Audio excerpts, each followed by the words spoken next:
भूख ना देखे जात, नींद ना देखे खाट। इन पंक्तियों का अर्थ यदि आप समझ जाएँगे तो आप समझ जाएँगे कि जीवन असल में होता क्या है।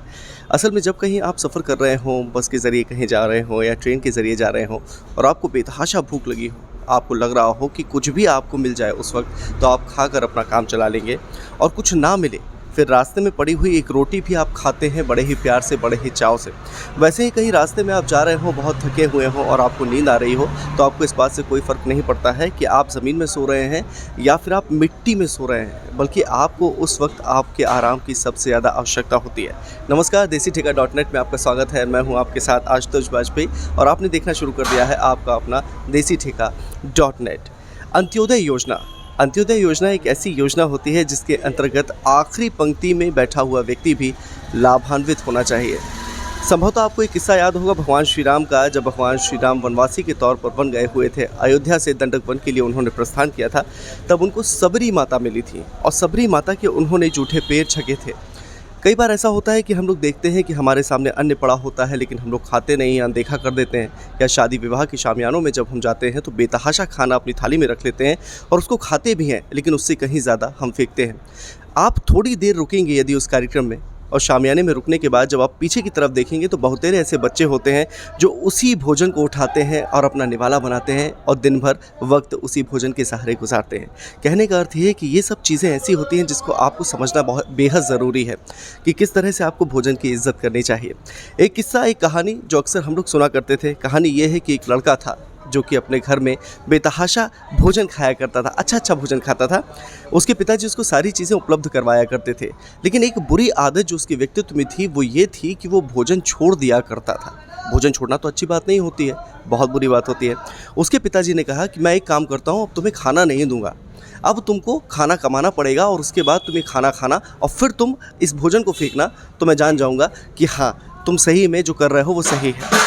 उसने कहा कि पिताजी मुझे ज़रूरत नहीं है कमाने की, क्योंकि मेरे बहुत सारे करोड़पति दोस्त हैं जो करोड़ों रुपए कमाते हैं, जिनके पिताजी करोड़ों रुपए कमाते हैं। मैं एक बार फ़ोन करूंगा तो स्विगी से ऑर्डर दे दूंगा या ज़ोमैटो वगैरह में ऑर्डर दे दूंगा तो मेरे पास भोजन आ जाएगा। पिताजी ने कहा चलो एक काम करो, उन सारे दोस्तों को फ़ोन लगाओ और बोलो कि मैंने तुम्हें घर से निकाल दिया है और उसके बाद वो यदि तुम्हें भोजन देते हैं तो तुम समझ लेना कि हाँ, वो वास्तव में तुम्हारे अच्छे फ्रेंड हैं, लेकिन ये बताना ज़रूर कि मेरे पिता ने मुझे घर से निकाल दिया है। उस लड़के ने वही किया। उसके जो चंद दोस्त थे उसने फ़ोन लगाया और फ़ोन लगाने के बाद कहा कि यार मुझे कुछ पैसे की आवश्यकता है, मुझे अच्छा खाना खाना है, ज़ोमैटो में ऑर्डर कर दो। उसने कहा क्यों? उसने कहा कि मेरे पिता ने मुझे घर से लात मार के निकाल दिया है। तो दोस्त ने तुरंत ही एक बहाना बनाया कि देखो यार, मेरे पास तो अभी पैसे नहीं हैं और जो क्रेडिट कार्ड था वो पिताजी ने ब्लॉक करवा दिया है, वो मैं तुम्हें दे नहीं सकता हूँ, तो इसलिए मैं नहीं मदद कर पाऊँगा। पिताजी को उसने बताया कि उसने मदद करने से मना कर दिया है। पिताजी ने कहा बेटा, अब तो तुम्हें कमाना पड़ेगा, उस भोजन को तुम्हें खुद ही खाना पड़ेगा और फिर देखेंगे कि तुम फेंकते हो अथवा नहीं फेंकते हो।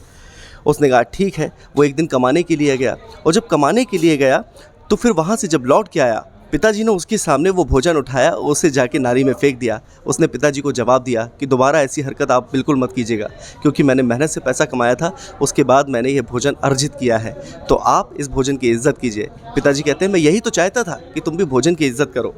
पंडित दीनदयाल उपाध्याय एक ऐसा व्यक्तित्व जिसने अपने जीवन में बहुतेरे ऐसे कृत्य किए हैं जिसके चलते लोग आज भी उन्हें बहुत अच्छा मानते हैं, और उनका जीवन एक ऐसा चरित्र है जिसको आप यदि पढ़ लेंगे, समझ लेंगे तो आप पाएंगे कि हाँ, ईमानदारी का यदि कोई पर्याय हो सकता है तो पंडित दीनदयाल उपाध्याय हो सकते हैं। एक बार की घटना है, जब वो ट्रेन में सफ़र कर रहे थे उस दौरान उनके एक मित्र जो कि थर्ड एसी में बैठे हुए थे, वो उस एसी कंपार्टमेंट में जाते हैं कुछ घंटों के लिए उनसे मिलने के लिए। उनका नाम गोलवरकर जी था यदि मैं गलत नहीं हूँ तो। और वहाँ पर बैठ के वो चर्चा करते हैं और चर्चा करने के बाद कुछ देर के बाद वो अपने कंपार्टमेंट, जहाँ वो जनरल डिब्बे में बैठे हुए थे, लौट कर आ जाते हैं। लेकिन उनके दिमाग में एक ख्याल रहता है कि मैंने गलत किया है, मैंने 2 घंटे इस डिब्बे में बिताए हैं जो कि एसी डिब्बा था। वो टीसी के पास जाते हैं और टीसी के पास जाकर वो कहते हैं कि भाई साहब, मुझसे एक गलती हुई है, मैंने 2 घंटे कम से कम एसी डिब्बे में बिताए हैं, तो इसका जो भी चार्ज होता है आप मुझसे वसूल कीजिए।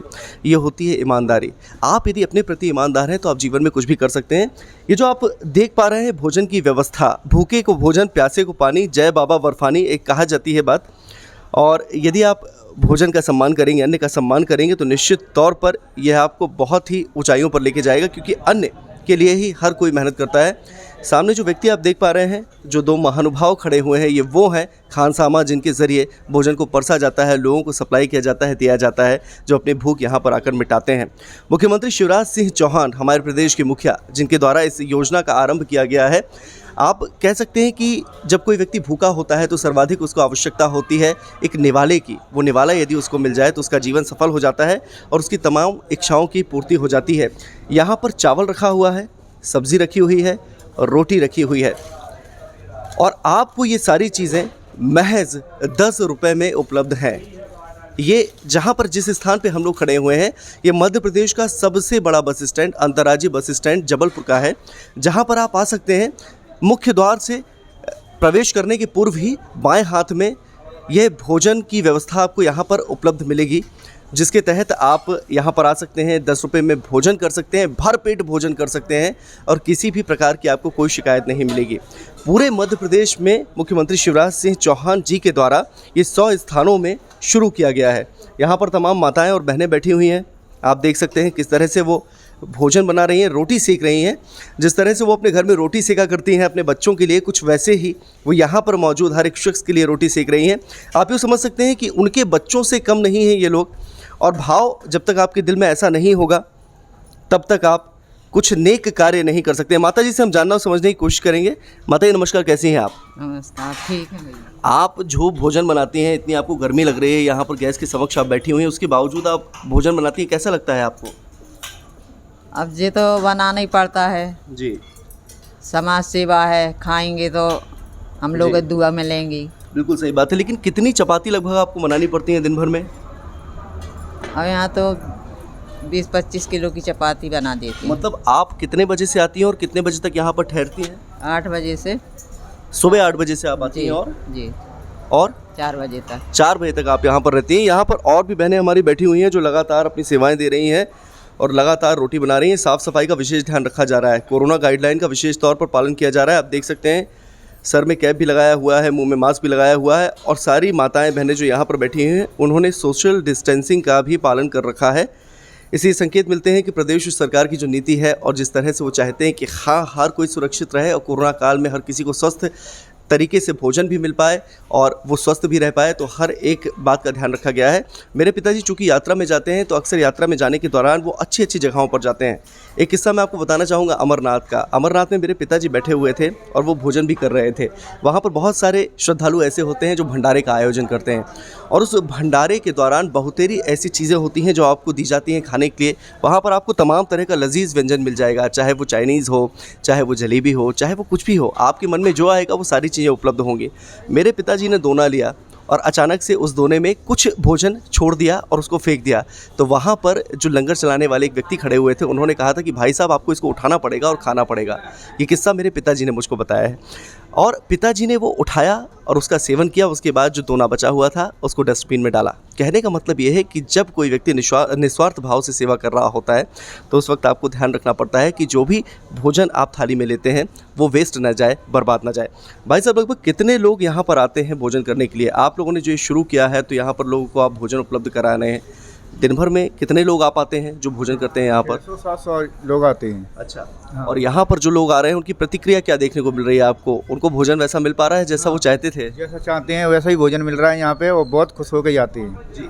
अब जैसे आपने देखा होगा कि कई लोग होते हैं जिनकी समोसे की दुकान होती है, समोसे की दुकान वो चला रहे होते हैं, मंगोड़े भी होते हैं, उनके पास आलू बंडे भी होते हैं, लेकिन वो बोर हो जाते हैं उसको खाने से, तो वो खाते नहीं हैं। लेकिन उनके सामने कोई आता है तो उसको खिलाते ज़रूर हैं। आप लोगों के सामने स्वादिष्ट भोजन रखा हुआ है, चपाती रखी हुई है, सब्जी रखी हुई है, पुलाव रखा हुआ है। आप लोग ऐसा कुछ करते हैं क्या कि नहीं, जब आपको भूख लगती है तब आप इसका सेवन करते हो? नहीं सर, हम तो यही खाते हैं, रोज़ बनाते हैं, हम ही बनाते हैं, हम ही खाते हैं। अच्छा, मतलब इतना लजीज आप बनाते हैं कि आपको कहीं और खाने पीने की आवश्यकता नहीं पड़ती है। क्या कुछ खासियत है इस भोजन की, आप जो बताना चाहेंगे हमारे दर्शकों को?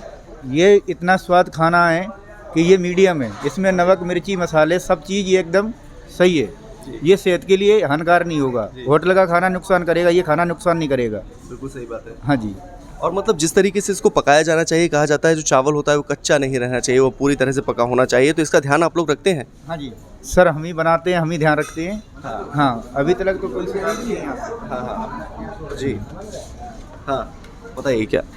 यहाँ पे मतलब खाना मैं ही बनाता हूँ और यहाँ पे कोई कमी नहीं है अभी तक। अच्छा, और जो खाना लेने वाले व्यक्ति होते हैं, जैसे जो भोजन कर रहे होते हैं, उनको मान लीजिए ज़्यादा की आवश्यकता होती है, वो कहते हैं कि हमें थोड़ा और चावल चाहिए या थोड़ी और सब्जी चाहिए, तो उसके लिए फिर क्या कुछ प्रावधान रहता है आपका? नहीं, आप जैसे कि हाँ। उनको खाने के लिए जैसे दोबारा मांगते हैं तो मने नहीं है, मगर बेस्ट ना जाए।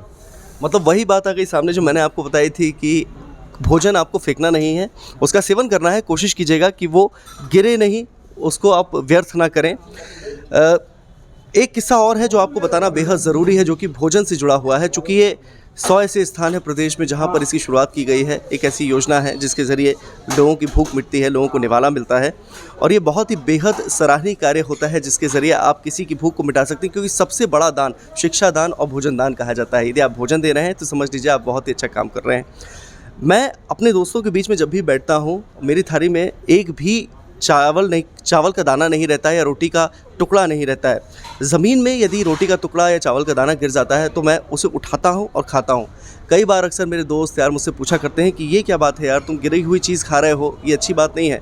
फिर मैं उनको बताता हूँ कि मेरे मामा जी स्वर्गीय दीपक कुमार पांडे जी, जब मैं उनके साथ रहा करता था तो मैं देखा करता था कि वो अच्छी चीज़ें खाते थे, गवर्नमेंट जॉब में थे। अब वो इस दुनिया में नहीं है, लेकिन उन्होंने अपना जीवन बहुत अच्छे तरीके से जिया है। जब भी चावल का दाना उनकी थाली से गिर जाया करता था तो वो उठाते थे, पैर छूते थे, फिर उसका सेवन करते थे। मतलब आप समझ सकते हैं कि जिसके लिए हम मेहनत कर रहे हैं अन्न के लिए, यदि हम उसका ही अपमान करेंगे तो ये बेहतर बात नहीं होगी। ये जो योजना शुरू की गई है, इसके ज़रिए आप भोजन का लाभ तो उठा सकते हैं, लेकिन भोजन व्यर्थ ना करें। तब तक के लिए बने रहें देसीठेका.net के साथ।